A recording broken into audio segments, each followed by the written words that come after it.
Welcome in, ladies and gentlemen, episode number 97 of Let's Go Racing with Starr. Jimmie Johnson with you. So glad to have you with us. Coming up on today's show, we will break down the new NASCAR Hall of Fame class of 2023 that was just inducted over the weekend. Plus, take a look at the top headlines from around the sport, as well as our Ask David segment coming up at the end of today's show. As always, David Starr joins us right now. David, what's going on in your world? How was your week, man?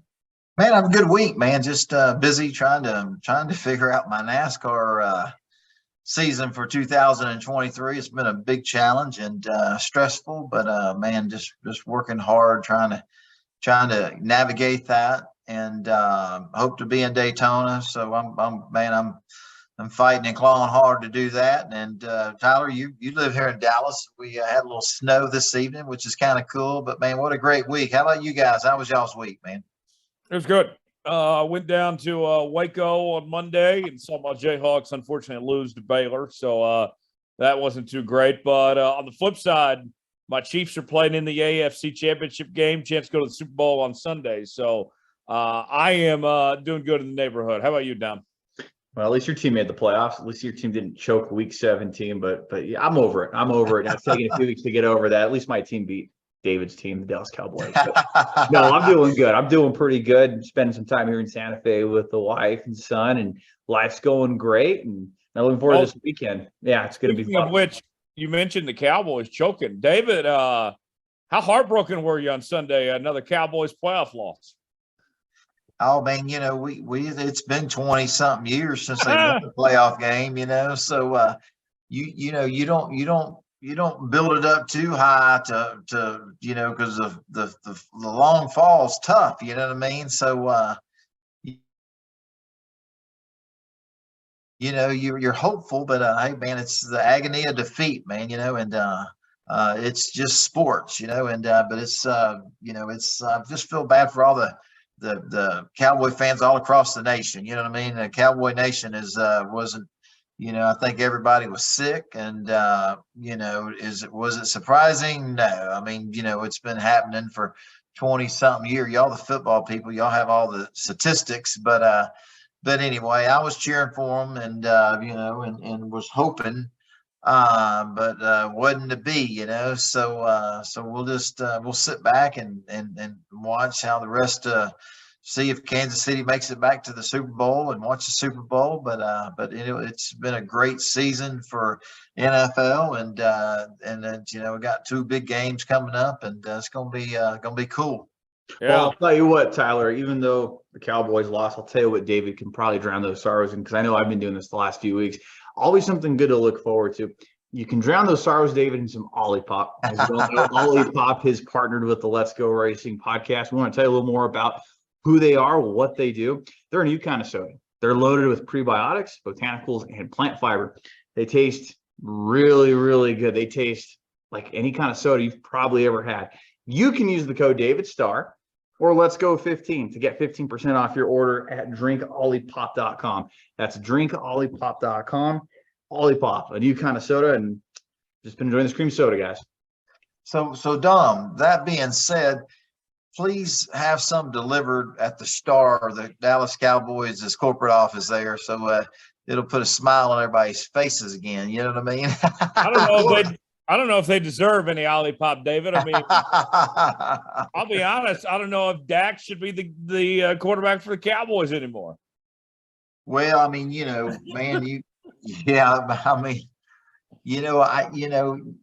again, these guys are professionals. It's, I'm speechless. I'm searching for words, but I guess the word you can come up with, hearing you speak about Dak is inconsistent. One week he's a hell of a quarterback, and the next week he does just an okay job. So it's the life and times of an NFL football player, or how about our kicker of the Dallas Cowboys? You know what I mean? It's just, oh yeah. It just all the different cities, San Francisco, Kansas City Chiefs. When you get a group of men and coaches, and it all comes together, and it's just you got to enjoy it and live in the moment, because man, it doesn't last forever, and again, looking back on the Cowboys and those Super Bowl wins they had back in the early 90s, and that group of heroes and NFL players, I mean, they had something special, and it doesn't last forever. So but the Cowboys and so many other teams out there are looking for that specialness, and that getting back to the glorious of making it back to the Super Bowl. It's tough, man. There's some tough teams out there, so yeah. Today's Wednesday, so I got a few days to convince David to let me go with him to the Chiefs game Sunday. So if you want David and I go to the Chiefs game Sunday, folks, let us know in the comments section. Maybe convince David to let me go. I think there should be some sort of threshold, David. Like if Tyler gets 100 comments or 50 retweets, you have to cave and let him go with you. Hey man, it's Daytona's coming quick, dude. I mean, just the stress I'm under, and just You're dodging it, Tyler. Working every angle, man, to make sure solidify. It takes, we've just been blessed with so many great partners, but you got to have funding to continue to race in this sport. And man, I'm fighting and scratching to stay in it, and working hard, and going to the Kansas City Chiefs game on Sunday is just kind of part of that process. You know what I mean? And yeah, so I don't know how to answer your question, Tyler. What I'm trying to tell you, man. that means no. That's what he said. Well, not really. Yeah. Guys, let's start with the NASCAR Hall of Fame. The latest list of inductees. Dom, the list highlighted by Matt Kenseth. That's kind of where I want to start. You look at Matt's career. Really good career, and I mean, just one of the best all-around drivers. A guy that run at short tracks, intermediates, restrictor plates. I guess he wasn't good at road courses. I mean, I guess that's it. But other than that, I mean, he was a winner, Cup and Xfinity level. He made some enemies. He had some friends. He won with multiple teams in different manufacturers. The career that Matt Kenseth had, with the Daytona 500 wins, with the championship that he won, being a Hall of Famer, I think a lot of people wish they would have had the career of Matt Kenseth. I know people will point to the championship he had. He only had one win that year, but I don't think you can take that away from what he did for his entire career. I mean, what a career it was for Matt Kenseth. Certainly. And we had Greg Biffle on the show last year, and Biffle said it here. Biffle said it later in the year on the Dale Earnhardt Jr. download as well, that Biffle kind of went down with the ship at Roush, but not necessarily the case for Kenseth. He was the first of those big three. After Mark Martin left, you had Kenseth, Edwards, Biffle holding down the fort there at Roush Fenway Racing. And Kenseth made that leap to Joe Gibbs Racing and won 7 races in that first year, right out of the gate in that 20 car, challenged for a championship, and continued to have multiple win seasons across the board with Joe Gibbs Racing throughout his time there, and didn't end maybe the way he wanted to. Let's be honest. Matt Kenseth probably could have raced another 2 or 3 years, but got forced out the door. Eric Jones came in 2018. Kenseth, I think Tyler still had some competitive time left on the table, still had some competitiveness, and I think that's why we saw him come back. But you look at what he accomplished across his career. Coming into the Cup Series as a rookie in 2000, challenging with Dale Earnhardt Jr., beating him out for Rookie of the Year, winning that championship in 2003, going on to win 39 times in NASCAR's Elite Series, 2 Daytona 500s, a Southern 500. I believe the only thing he didn't pad with that resume was an Indianapolis Brickyard 400 win. But in that year that he subbed for Kyle Larson in the 42 car, he did finish second to Kevin Harvick and was close in a really, really tough year, tough spot for everybody.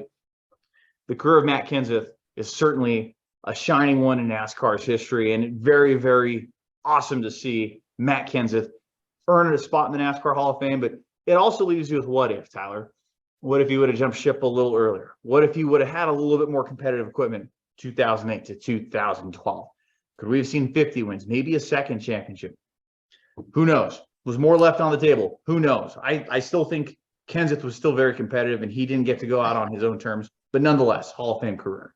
But, I mean, at the same time, too, he still came back with the shot with Ganassi that COVID year, and he didn't run that well, in all honesty. You mentioned that second place finish in the Brickyard, but never really had consistency. So I still feel like he still somewhat got to go out on his own terms of sorts just because he didn't perform that year.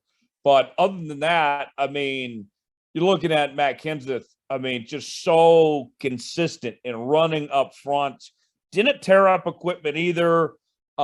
He raced guys hard. He made some enemies. Joey Logano, Jeff Gordon. What do you take away from his career, David? Well, just listening to y'all speak about him, they don't just put everybody in the Hall of Fame. I think that speaks for itself. Awesome race car driver. You don't show up at the racetrack every week to be friends with everybody. You got a job to do, and sometimes you got to ruffle some feathers. You know what I mean? Because they'll ruffle yours, and he didn't go there to be friends with everybody. He went there to do a job, and he did a hell of a job doing his job. And you don't win championships and everything he accomplished. I consider Matt Kenseth one of the all-time best. I mean, the guy was just solid. And to hear Dominic speak about Matt, he probably was loyal to a fault. He probably could have jumped ship a lot earlier. He kind of rode the train a little bit too long. We knew the downturn at Roush. Having Greg Biffle on here with us, Greg rode it all the way to the end, basically. And and to see Matt kind of jump ship, and and people started saying, we all knew it was Roush Equipments and Roush, the organization. It just wasn't what it once was when they were dominating the sport. But man, when you see a guy like Matt Kenseth jump over to Joe Gibbs and win 7-8 races the following year, I mean, this guy, he was consistent. Just all the years I raced with him, he was always the guy running up front. You knew you had to beat Matt Kenseth if he was going to win a race. He was consistently top 10, top 5. I mean, he was a hell of a race car driver, and again, congratulations to Matt, but they don't put just so drivers in the Hall of Fame. You know what I mean? And, he only had 39 wins only, but man, there's millions and millions of race car drivers out there, and a lot of us in the NASCAR world that would love to have been in Matt Kenseth's shoes and have the type of career he's had. It was amazing, and what a great guy he was a great ambassador for the sport. He had some great sponsors. He left a good mark on the sport, no doubt about it. And he was always entertaining, and he's kind of a soft-spoken guy. He wasn't one of those guys that ran his mouth a lot, but he let his actions. He spoke on the racetrack. He did us talking on the racetrack, and he did it well. And man, congratulations to him. Well, and Dom, I look at a guy like Matt Kenseth. There was never a point in time where he was the best driver in the sport. Never was. It's not a knock on him, just being honest. But if you put Matt Kenseth in different eras in this sport, we're talking about a whole lot more wins. In fact, I would even argue if you take Matt Kenseth in his prime and put him in this era of racing, he wins more now than he would have back then. Or, in the 90s or in the 80s, he would have won more. I mean, he was, it was almost bad timing in his part. Yeah, he still won 39 races and a championship and 2 Daytona 500 wins, but the talent was so good around him that it kind of took away from what he could have done of his real potential for how good he really was. That is interesting perspective. And really thinking about that too, that really shows how good of a driver he really was. When we were going up against Jeff Gordon, Jimmie Johnson, Carl Edwards, Brad Keselowski, Tony Stewart, and you're still able to compete with these guys on a week-to-week basis and sometimes beat them out, consistently top 10 in points. Kenseth is Mr. Consistency. I mean, that's what we ultimately got with this ultimate change with the playoff format in 2004 because of how ultra consistent Matt Kenseth could be as a driver, solid wheelman behind the wheel. But it is interesting to think that had his Cup career started a little earlier, could he have challenged Jeff Gordon a little bit more in the 90s? Would he have been a great driver in the 80s? It's great thought and food for thought to wonder. But wow, it's amazing to see the career he had. But yeah, it's a shock at the same time too that we're not talking about a 50-win career. The other Hall of Famers, Kurt Sherlmerdine, David, Dale Earnhardt would not have had the career he had without Kurt Sherlmerdine. Those two were quite the duo. Man, just like, a lot of all of us, I watched that duo, that crew chief driver combination win a lot of races. And, and I asked the question because I don't know the answer. What did they win? 4 championships, 3 championships together? It was amazing how many they 4. Mm-hmm. I mean, I can't believe it took him this long to get in. Yeah, no doubt about it. But Kirk was just, man, just the knowledge and working with Richard Childress Racing and just, man, he was just an iconic crew chief in the sport for a long time, and then, when he retired, I don't really know the story of Kurt Sherlmerdine when he retired or when he stepped out of that crew chief role for Dale Earnhardt, and then his passion was racing. He wanted to race himself and did race a lot. But man, nobody deserves more to be in the Hall of Fame than Kurt Sherlmerdine. I think he had a hell of a career. And again, I don't know all the statistics, but well deserved, and congratulations to him, Yeah. Dom, I mean, Kurt Sherlmerdine, I think it's ridiculous it took this long for him to get in. He should have been in a lot sooner. I do agree with that. And I look at that career, and yeah, he's honored as the crew chief of Dale Earnhardt, but also you can't overlook the fact that he did have a driving career too. And he won some races in the ARCA series. He did send it packing in 92 after Earnhardt and him had a really rough season. They were outside the top 10 in points. And that was at a time too, where the top 10 in points really carried a lot of weight. You wanted to make the top 10 final point standings. There were no playoff format. You wanted to make the stage in New York City at the Waldorf Astoria and thank your sponsors on national television. And that didn't happen in 92. And this is that Sherlmerdine and Earnhardt were coming off 2 back-to-back titles in 90 and 91. Well, Sherlmerdine pursued his racing career, and he ended up owning his own team, fielded his own cars. Tyler or David, one of my favorite Kirk Sherlmerdine memories, if not the favorite, would be 2006 when he announced, okay, we're going to try to make the Daytona 500. He'd never made the 500, had attempted multiple times. If he missed the 500, they were going to shut the team down. Well, they qualify, and he tries to race his way into the duels, and he's out. He's not in the 500, and they're loading up the car, and the team's going to shut down. And NASCAR officials run over to his hauler, tell, hey, no, unload your car. You're in the Daytona 500. You made it in. Richard Childress had helped him with an engine for the Daytona 500. And after he made the Daytona 500, I can't remember who pitted the car, but he had a really stellar pit crew. And he had a group of Dale Earnhardt fans who purchased the entire tire bill for him to run the entire race. He ended up finishing, I think, 19th or 20th on the lead lap that day in the 2006 Daytona 500. And I think that just showed the will of Kirk Sherlmerdine and his hustle and determination. He had that as a crew chief, and he certainly had that as a driver. Now, his driving career started a lot later, and we didn't get to really see that driving career pan out at the national level. But I think that has to be the best Kirk Sherlmerdine story ever, making the Daytona 500 as a small shoestring team, owner driver, and then the plethora of Dale Earnhardt fans coming to help. Yeah, that's man. What a cool story, man. I didn't want you to stop. I forgot about all that, man. That was pretty cool now that you were speaking about it, I remember it. And man, what a great story for Kurt Sherlmerdine to have his own team, make the Daytona 500. I mean, that was a big deal, and it's a big deal every year for a lot of the teams that are struggling and making the Daytona 500 or not making a Daytona 500.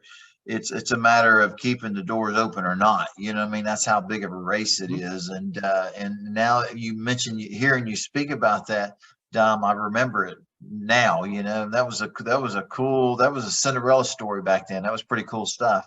Big time. And I think too. One more thing before we move on to Hershel McGriff. Just put in perspective of, Earnhardt and Sherlmerdine of their time were the equivalent of Jeff Gordon, Ray Evernham, Jimmie Johnson, Chad Canals. I mean, in case people don't know, like that was the impact that Sherlmerdine and Earnhardt had together. Big time, big time. Like you said, 46 wins or 44 wins, 4 championships. It's a really good duo, and it's really sad to see that the duo ended after a sour 92 year, and Earnhardt went on to win 2 more titles. The years after that, that very well easily could have been Kirk Sherlmerdine atop the pit box calling that. Yeah, very well could have. The last NASCAR Hall of Fame member that was inducted was Hershel McGriff. I'll be honest, guys. I don't know a lot about Hershel McGriff, but just listening to this impressed me. Hershel McGriff is currently 95 years old. I'm glad that he got to see his Hall of Fame induction.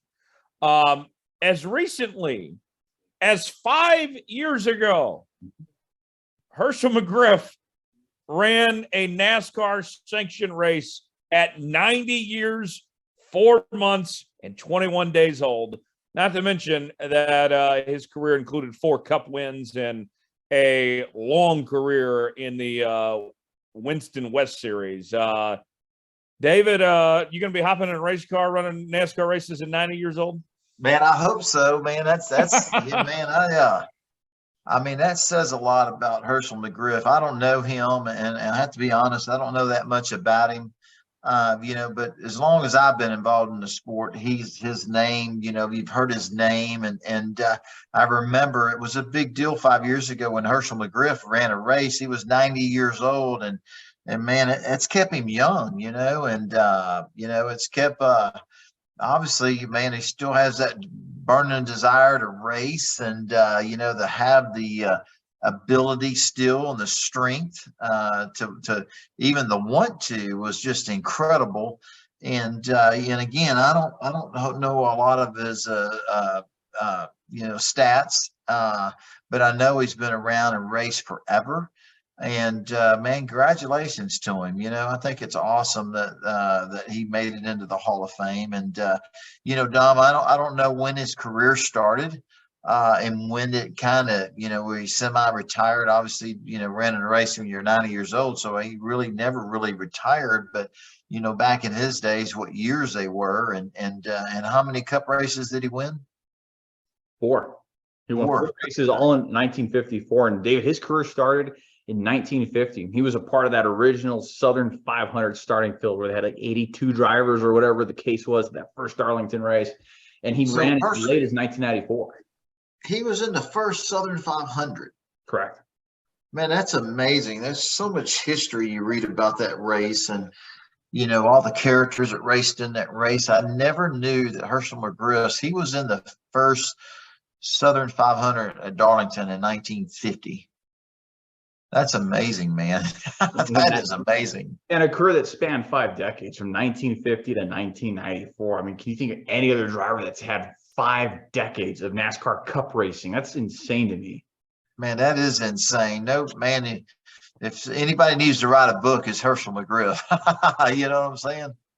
Wow. Yeah, for sure. Next year's Hall of Fame, 2024, you'll have 3 inductees again, as you'll have the 2 modern eras and then one from the pioneer era. And it seems like the modern era ones are going to be locks. Jimmie Johnson, Chad Knaus, and going in together. That's going to be pretty cool. When you look at the pioneer one, that's when things I think are pretty out there. A lot of different possibilities. But beyond Jimmie and Chad, if they somehow change up the rules or something and allow more than 3, there's a lot of worthy contenders. Jeff Burton, Carl Edwards, AJ Foyt, Harry Grant, Harry Hyde, Ricky Rudd, just to name a few here. When I look at that group, David, I mean, Chad and Jimmie for sure. I'll be very intrigued what they do for that pioneer spot, but it seems like Chad and Jimmie going in together, that's going to be a big deal in 2024. Man, that's a big deal. I mean, what they accomplished together is extraordinary, and I don't. It's never been done, or will it ever be done again? I don't know, but obviously, definitely those 2 guys deserve it. The pioneer one's the one I'm kind of can't wait to hear who it's going to be. Obviously the my good friend, my hero, AJ Foyt, being from Houston, Texas. I'd love to see AJ get into the NASCAR Hall of Fame. But the truth of the matter is, I don't know how many starts AJ Foyt has as a NASCAR driver, but I do know he won the 1972 Daytona 500 and competed in lots of NASCAR Cup races. I don't know how many overall wins he has, but when I used to fly with him on his airplane, we talked a lot about NASCAR and the different races, and I picked his brain about back in that era, and I was at the first 1994 Brickyard 400 that he ran. He ran that race. He was already retired, and he came out of retirement and ran that race. I was there with him, and but I don't know. AJ Foyt, I know there's others that made a career out of racing in NASCAR racing for years that might be more deserving to go into the NASCAR Hall of Fame before AJ, even though AJ is considered probably the world's ever best race car driver ever. You know what I mean? Him and Richard Petty, Mario Andretti, those types of guys, So be interesting to see who that pioneer is going to be, Tyler. Yeah, Dom, I mean, it seems like Chad and Jimmie are locks to get the modern spots, but the Pioneer one, there's a plenty of options out there. It doesn't seem like a thing that's set in stone for sure. Now, the one that comes to mind too, and David racing in this series the last 5-6 years, anytime you mention the name Sam Ard, you're in great company in the NASCAR Xfinity Series. It's a shock to me that Sam's not a part of the NASCAR Hall of Fame yet. So he was a nominee this past year. He was a nominee. He definitely was a nominee, but still hasn't made it into the Hall of Fame. I could see a strong case being made for the inaugural NASCAR Xfinity Series champion and somebody whose career got cut short. Yeah, and he would fit the mold for the Pioneer category compared to the modern category. So something to think about. We'll see what happens in 2024 with the NASCAR Hall of Fame there. News and notes coming up in just a bit. Also got to ask David in a moment as well. Don, let's start out with the news and notes. Plenty going on in the NASCAR world as we're counting down the days of Daytona. Counting down the days of Daytona, but we've already seen NASCAR vehicles on the racetrack. So NASCAR NextGen testing happened at Phoenix Raceway this week. Among the testees included Ryan Blaney and old 7-time Jimmie Johnson making a return to the NASCAR Cup Series, but his first time, and you really think about it, guys, his first laps in a NASCAR Next-Gen vehicle coming at Phoenix Raceway Legacy Motor Club. And also twofold with that announcement too, the team announcing earlier this week that Todd Gordon, who was the longtime Team Penske crew chief, is coming out of retirement to help aid Jimmie Johnson in the crew chiefing role for the Legacy Motor Club number 84 entry. But at this time, there's not an exact number of races, at least the time of this podcast coming out, of how many races Jimmie Johnson will run in 2023. David, we also heard, add to that note too, Jimmie Johnson said that his Indy days are likely done. He said that door has likely been shut.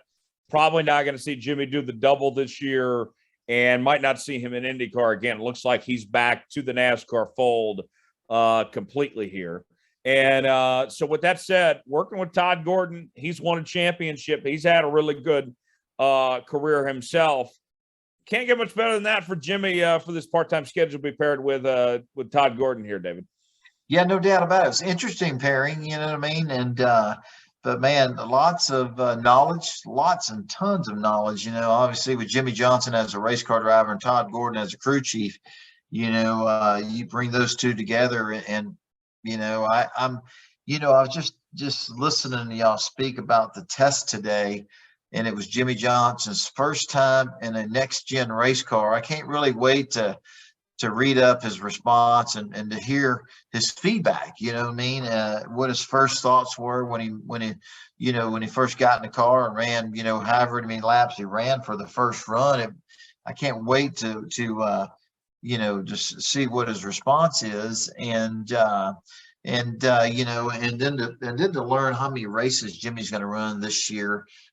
Be interesting. I hope he, I like to see him run, the whole season. We know that's not going to happen, but you want to see him run enough races where he and Todd can understand what they're dealing with this new car, and to see how competitive he is. Obviously Jimmie Johnson, there's not a better race car driver out there in the old style race cars, the different ones he's raced over the years.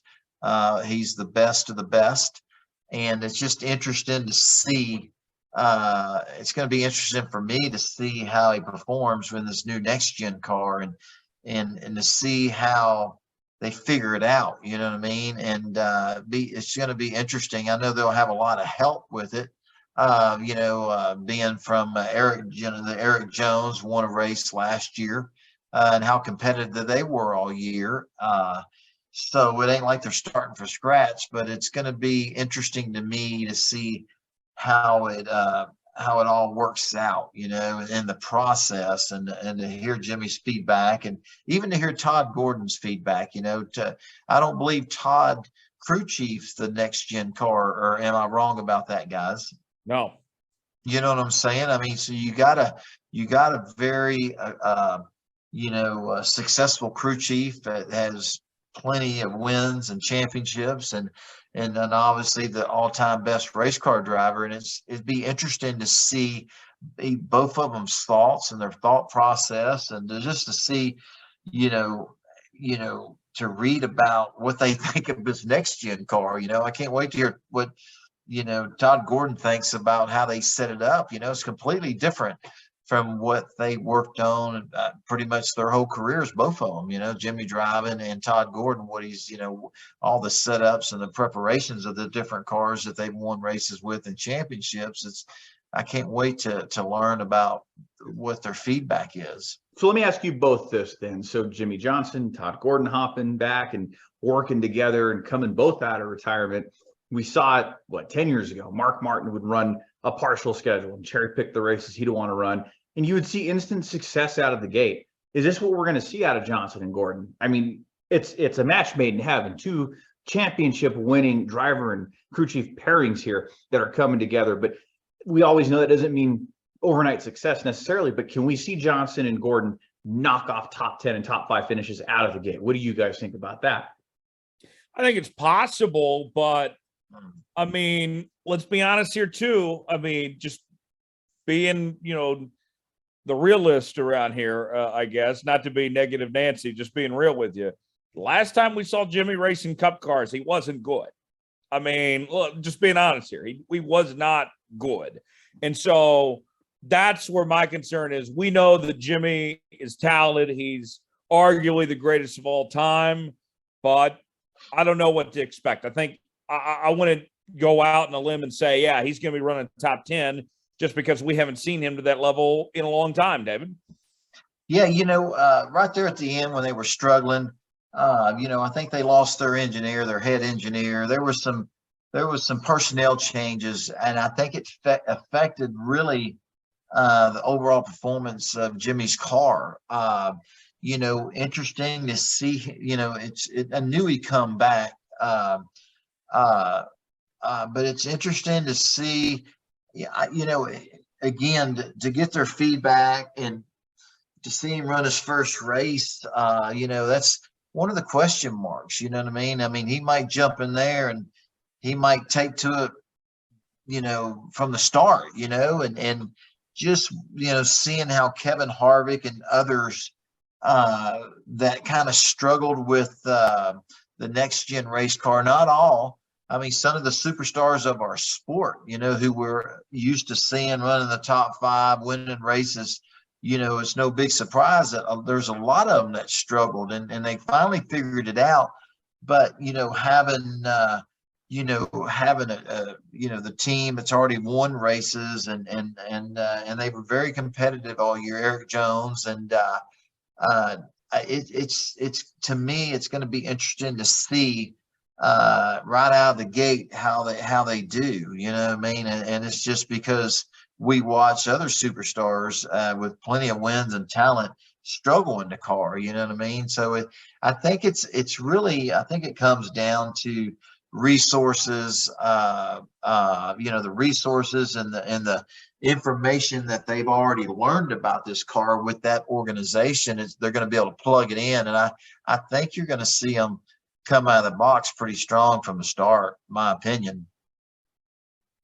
Yeah, I think it'll be interesting to see how that all plays out for sure. What else we got going, Dom? Well, over the weekend, this past weekend, the National Motorsports Press Association, which is a group of journalists that make up the sport and give your heavy hitters that are a part of the organization, they held their annual convention where they hand out top 3 awards for different categories across the sport, including different news, different photography, best articles, etc. I got to give a shout out here. Our managing editor, Justin Malillo, won for the best race coverage for his article at Pocono. We were there when there were just a few reporters left and they announced the DQs, and he wrote up a great article. Obviously, I'm biased towards that, and that was our first in company history to earn an NMPA award. But also included on that, at their convention, they handed out the Richard Petty Driver of the Year award. I thought it was a very interesting yet well-deserving award. Ross Chastain was named the 2022 Richard Petty Driver of the Year award by the National Motorsports Press Association. Guys, I think we can largely attribute that to his Hail Melon move and getting into the championship for that move at Martinsville. So, I mean, he had a breakout year, and Ross was awesome. But I don't know, David. It sounds weird for me to give Driver of the Year to the guy that didn't win the championship. When I think Driver of the Year, I'd go Joey Logano. Yeah, Joey was just, Joey's great self. I mean, you knew Joey Logano was going to be competitive. You knew he was going to win races. You knew he was a championship contender. Everything he did, that's the normal Joey Logano we're used to seeing, I mean, we really wasn't surprised to see him win races, to see a championship. I mean, the Penske organization, Joey Logano, that's going to be strong championship caliber team for years to come. For Ross Chastain, I mean, you look at all the drivers, this was his breakout year. It's the fierce rivalry he had with several drivers and running up near the front. And, he said, hey, man, I'm not really used to running up here near the front like I have been. It was definitely a breakout year. He did some extraordinary moves on the racetrack. I don't know what Dominic called it, the hell, what do you call it, Dom? Martinsville move? The Hail Melon instead of the Hail The Mary. Hail Melon move at Martinsville was, I think that had been probably one of the all-time best move ever in the sport history of the sport. But, I don't know. I think it's well-deserved. I think, I understand what you're saying, Tyler. Usually those types of awards go to the men and women that have won championships and stuff like that. But I really think that Ross Chastain was the right person to give that award to in 2022. All right. A couple more, Dom, Rookie of the Year candidates. We had an idea who they were, but now we officially know who they are. Ty Gibbs, despite running as much as he did at the end of the season, still going to be eligible to win Rookie of the Year. Absolutely. Same with Noah Gragson, both drivers filling in for guys that were originally supposed to be in those cars for all 36 races. But NASCAR, if you recall, has changed up the rules on the Rookie of the Year eligibility in the NASCAR Cup Series. Prior to 2011, when you had to declare points for a season, you got thrown up to 7 races per year, and that wouldn't hurt your eligibility. But my understanding now, too, and I believe I'd seen Bob Pockris of Fox Sports mention this last year, is that NASCAR weighs it out on an individual case-by-case basis. And that's why Trevor Bayne was not eligible for Rookie of the Year in 2015 when he finally made the full-time leap, because he was running 10, 15, 20 races, but that was across multiple seasons. Now we're seeing this with Gragson and Ty Gibbs. They both ran double-digit amount of Cup races last year. But it's going to be a great rookie class. I don't know if we're going to see them up front like we did in the NASCAR Xfinity Series. Of course, the Cup Series is a whole new ballgame, but I think it will be nonetheless a fitting rookie class. But I don't know about you guys, but I wish they would do the rookie class just based on how many points you earned straight up across the year, taking out playoffs and everything, because we knew right away, unless another rookie pointed their way into the playoffs or won a race, Austin Cindric was going to be the 2022 NASCAR Cup Series Rookie of the Year. Same with a few years back, Cole Custer won Rookie of the Year. He clinched it, before the playoffs even began. But looking at that Rookie of the Year battle, David, Ty is in a better situation running for JGR. But I think Noah is just as talented or right up there with Ty. If this Legacy Motor Club team can figure some things out, I think Ty and Noah could be running neck and neck for Rookie of the Year. But just considering the circumstance, I think Ty's got a bit of an advantage here. Yeah, I probably agree with that, Tyler. But you're looking at two fierce young competitors that were going to be superstars of our sport for years to come. We're going to watch it. We're going to watch this rivalry from the start. Their Cup Series, and I just think, man, we're going to be watching these guys battle for years to come, and they're fierce competitors. I don't think they go to dinner together much. You know what I mean? And that makes it more exciting for all of us tuned in. You know what I mean? So, but which one would you rather go to dinner with, David? What's that? Which one would you rather go to dinner with? Well, it ain't about me right now, but very political answer from you. Yes. Yeah, but both of them were driving for really. I mean, obviously, I would agree with you, Tyler, that Ty Gibbs has an advantage with the Joe Gibbs Racing organization, but man, you cannot count out the other guy and his organization. Look, Jimmie Johnson's over there at what is it, Tommy Gordon or Todd Gordon. Yeah, Todd Gordon and Eric Jones and his crew chief. I mean, what they've done, I mean, they've really they just surprised the heck out of me. They ran great all year long, that 43 car last year, and man, I think it's going to be a heck of a battle for the rookie honors, in 2023. I think we're going to see some great racing and hopefully little sparks flying here and there. You know what I mean? So it's going to be exciting. Yeah, well, it will be. Dom, who do you think is going to win Rookie of the Year? Okay, on the record right now, if one of them doesn't make the playoffs and it's just straight up points, I'm going to say Ty Gibbs. I think, like you said, Gibbs has the better equipment. They're both fierce competitors. We know they can both wheel the heck out of a Cup Series car, but I think Gibbs will earn a few more top tens. I think he wins Rookie of the Year. I'm guessing you share that same sentiment. Yeah, I got Ty Gibbs too, but we saw Noah really emerge and come along at the end of last year. I think it's going to be pretty tight between those two. And one more note, Dom, the track is built and ready to go at the Clash, and we already know who our Grand Marshal is going to be. We already know who our Grand Marshal is going to be. How fitting that it's taking place in Southern California. What university plays football in that stadium or has a great history around that place? Oh, yeah, USC. And what better way than USC quarterback Caleb Williams to be the Grand Marshal for the second annual Clash at the Coliseum. NASCAR announced on January 22nd that Caleb would be the Grand Marshal for the race in 2 weeks. And the season opening race will be on Fox, and it's going to be a night race here in a couple of weeks. And guys, they just keep making cool announcements. Wiz Khalifa is going to be there. There's a lot of hype around this race, and I think it's going to be even bigger a second time around. Yeah, Caleb Williams, the Heisman Trophy winner, USC quarterback, going to be the honor Grand Marshal. That'll be pretty cool to see him there. And David, for years, people talked about the idea of, maybe not making the Daytona 500 the opening race, of maybe pushing it back a couple weeks and really letting the season warm up a little bit.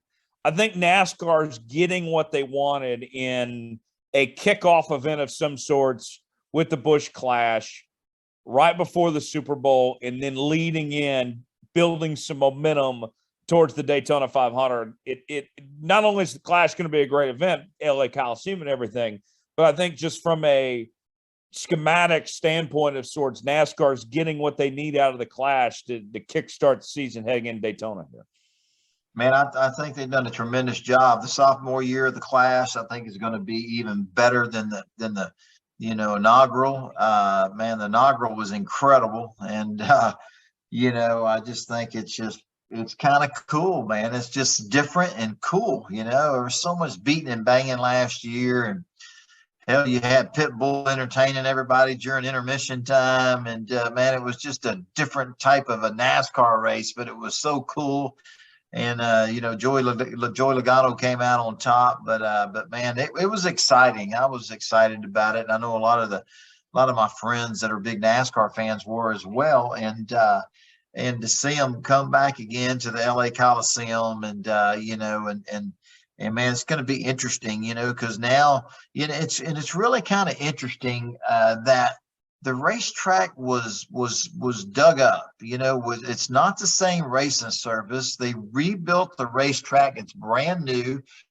So again, it ain't like they kind of have an idea how to drive it, but the pavement's brand new. It's and I don't know. It just brings another element to it. But it's going to be. I just think it's freaking exciting.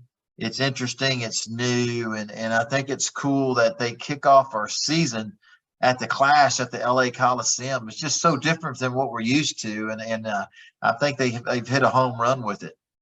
Yeah, that's a big deal. I'm excited about the Clash to get here. Great way to start off our season. Dom, I mean, you can't watch an NFL playoff game the last few weeks without seeing an ad for the Clash. I mean, Fox, NASCAR, everybody's just hyping this thing up, and ticket sales, they've already sold more tickets for this year's Clash than they did at this time for last year's Clash. Well, you can even feel the energy just being around the area. I've never been to the Clash race. I've been to the Coliseum, and I went with my wife about a month and a half before the race, the first inaugural race. You can just tell the environment there. They had banners all across the parking lots and just promoting this, and even bigger a second time around the second year that they're going to be doing it. And like you said, we need something that is a little bit of a precursor to Daytona, the Daytona 500. And we had the Clash at Daytona, and it ran its course and it did great. But for years, we had that race at Riverside that opened the season like a month out before the 500. We're kind of getting that back now, Tyler. Yeah, we are. I can't wait. And going on, the week before the Super Bowl, nobody cares about the Pro Bowl. It's going to be the biggest event of the whole week that week before the Super Bowl. So I agree. Pretty exciting. Can't wait for it. Next segment before we get out of here is our Ask David segment, where we ask you to submit questions to us on Facebook, also on Twitter, by email. davidstarpodcast@gmail.com is where you can find us there to submit your questions to us and David each and every week. And our next question comes, first question in the inbox this week comes from Joe. Joe wants to know, David, what's your favorite type of dessert? Mm-hmm. Man, that's an easy one. I love ice cream. From people that know me, man, I love ice cream. And, most of us do, but man, when I'm at a restaurant or, at a race somewhere, man, I know where all the great ice cream places are, and, who doesn't like good ice cream after a great meal? You know what I mean? That's my favorite dessert. It's heck, not even a dessert. I'd eat it all the time if I could, But what about you guys, man? That's a pretty cool question. I think ice cream's a good answer. And David is been 100% accurate about his love for ice cream. I think about it's like the second or third time I went out to dinner ever with David, Dom, and this man goes to the Olive Garden and he asked him, hey, can you take ice cream and Dr. Pepper and make me a Dr. Pepper float? I've never even heard of such thing. I didn't know it existed. And you know what, Dom? They did it. I'm not surprised. And I bet you it tasted amazing. Every time I've gone to eat with David, I usually see a big, healthy scooping of vanilla ice cream going with that. And my friend, I got to agree with you. I think cake and ice cream are really, really good dessert. And just to play nice, I guess, if we're going to talk like healthy desserts, man, especially when it's in season. I know you're a fan of it too, Dave, and probably you, Tyler, too. You'll see me just tearing up watermelon. I can eat like 2 pounds of watermelon, not think twice about it, especially if it's sweet. and it's grown different. Like we were out there at Texas in October. I think you were there, Tyler, on the Friday night, I think after practice or maybe Saturday after the Xfinity race. It was one of the nights we were at the Chastian compound, and I pretty much destroyed the entire tray of watermelon. And I had no Watermelon. That's a fruit. That's not a dessert. Come on now. That ain't my go-to dessert, Tyler. But we all like our watermelon. I think I was Dom eating watermelon before the show, man. It's so good. Absolutely awesome. I think he's trying to be friends with Ross Chastain. There you go. Yeah. Next question in the inbox. This one comes from Bryce. Bryce wants to know, David, what movies have you watched recently that you liked? Man, that's a great question. For you guys that know me, I don't sit down and watch much television, and going to the movies. The local news. I like my local news, you know what I mean? Because I can sit down late at night when I finally get home and chill out, and I take, I love the news, see what's going on in the world and the country, but me and my wife just went to the movies last week, and we saw the new movie with God dang it, Auto. The movie Auto was extremely. I don't know if y'all have seen it. I've heard about it. Have y'all? No, I can't say I have. No, tell us a little about giving it away.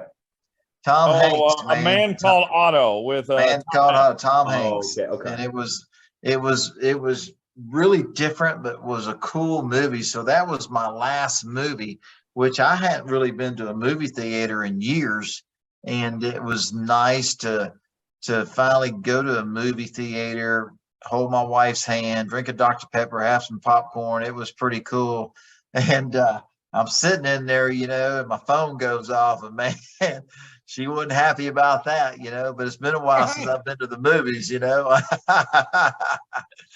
But man, it was a great Tom Hanks movie. It was just so different. And but man, I'm just not one. I mean, I got a lot of energy. I don't sit around that much watching movies, you know what I mean? So but Tom Hanks was the last one. It was A Man Called Otto.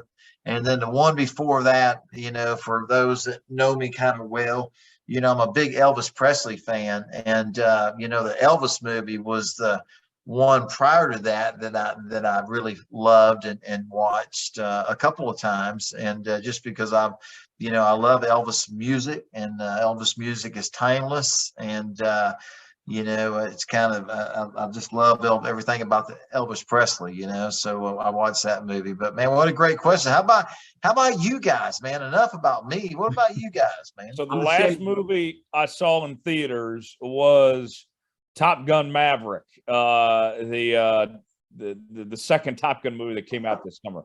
That was the best movie I saw all last year. It was phenomenal, incredible.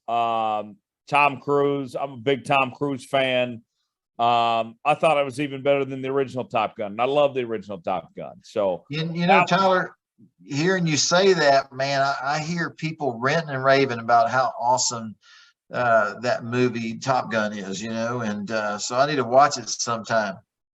Yeah, you would like it, David. If you got a need for speed, then you'd like that movie. What about you, Dom? Yeah, I'm like Dave. The last movie I saw in theaters was that Elvis movie. I saw that with my wife over the summer, and she is a huge Elvis fan. And we got to go to Graceland last year. That was a cool trip. And I think being able to see the movie was definitely a greater appreciation for the music, and just to really appreciate how truly big he was as an icon in American media. And great movie. I really enjoyed that biopic. That's the last movie I saw in theaters. I saw that Elvis movie on HBO or something, and before I went to Graceland a few weeks ago, and absolutely loved it. Great, yes, 100%. Great movie. I think it was presented really well. Yeah, it was, and man, it's just saddened the passing of his daughter, Lisa Marie Presley. Man, it's just devastating news about that. Me and my wife watched the funeral from Graceland on last Sunday, and just just tragic, man. That's all I can say. Just sad, but anyway, it's it is what it is, I guess. Yeah. When I was at Graceland, even it's just about a month ago. Lisa Marie has her own museum now, and right there at Graceland and everything. And what a story with her and her legacy and just everything with Graceland. I mean, if you haven't been to Graceland, you need to take time to go and see what it's all about there in Memphis. Just incredible, guys. Tyler, how many times have y'all been? I've been to Graceland twice. I think I've been probably 18, 19 times. I didn't realize it was that many times, David. Many times. I mean, and really, we, the NASCAR Camping World Truck Series, we raced every year at the Memphis Motorsports Park. There it was a cool racetrack, and man, even before I was racing there at Memphis, I would go to Graceland. I love Elvis Presley. I'm a big fan of his, and man, I never get tired of going to Graceland. I just think it's it's cool, like a time capsule of Elvis's home where he loved to hang out, where it was his go-to place, and it's cool how they kind of preserved his house from the time he passed away to now. It's cool to see what it was like when he passed. It's pretty cool, pretty neat deal. I don't know when the last time you went was, David, but that place has changed a lot. Graceland has. They've built a whole entertainment complex now across the street, and they're doing live shows there, and they got like 4 museums in addition to Graceland now. I mean, it's incredible what they've done to Graceland within the last couple of years or so. I mean, sounds like I need to make another trip. Yeah, it was a whole different experience from the last time I went several years ago. Right. Yeah. My family, we've always been close to the Presleys. About Elvis, he played at my great-grandparents' grand opening of their store on Beale Street when he was 12 years old. And very many years ago. And so, man, I love Beale Street. I always, when I'm there, I go to Beale Street and go by Sun Records, where they where Elvis walked past there and they first discovered my grandma worked at Sun Records. She did? That's amazing, man. Unbelievable. It's kind of interesting. Kim had a friend over here last night, and she said, "Oh, Elvis dated Kim's friend's husband's mom." You know what I mean? It's like, wow. You know what I mean? It was just kind of, it's kind of interesting to hear that types of information, and pretty cool stuff. Maybe we need to do a live show from Graceland one of these days. Yeah, we do. We need to do that sometime. I think that'd be pretty awesome. Have that Rusty Walls car in the backdrop. Oh, it'd be perfect. We can pay his film. Elvis, I think he made a movie called Speedway. You know what I mean? A lot of it was filmed at the Charlotte Motor Speedway, and that was kind of a cool thing, So yeah. You ever seen Speedway, Tyler? I don't think I have. I might need to watch that now. Great movie. Great movie. Yeah, for sure. Absolutely. Guys, what an interesting end to the show. I didn't expect this to go this way. Absolutely. You never know what we're going to be talking about, right, Tyler? Oh, I love it. That's why this show is so awesome to do each and every week with you guys. It's been a pleasure. We will be back here next week. Kenny Wallace will join us, and Dom, Kenny Wallace. It's going to be entertaining next week. Yeah, it is. Well, I was telling David and Tyler before we got started on the show here, we was talking with Kenny earlier this week about coming on the show, and this will give you an idea of what we're in for next week, right? Episode 98 is going to be a special treat with Kenny Wallace. I call him, I tell him, hey, can we get you booked on one of the next upcoming shows? But even before that, he picks up the phone and he goes, caller, you're on the line with Kenny Wallace. Such a character, even on the phone. So he's going to be even more fun next week on the podcast, and we're going to promote it as much as we can. So start getting those questions in now. That inbox fills up pretty quick. You can shoot us those messages on Twitter and Facebook. Tyler, I imagine it's going to be a lot of fun with Kenny. Very candid and off the rails. Yeah, might have to get him some Olipop. While we're at.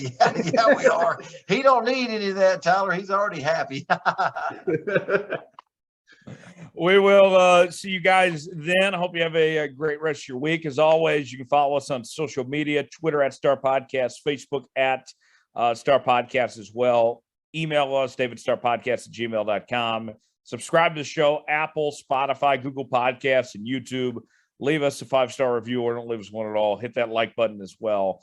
And we'll put the checkered flag out on this episode. See you next week when Kenny Walsh will stop by and join us. For Dominic Aragon and David Starr, Tyler Jones saying so long. It's been another edition of Let's Go Racing. We'll see you next week.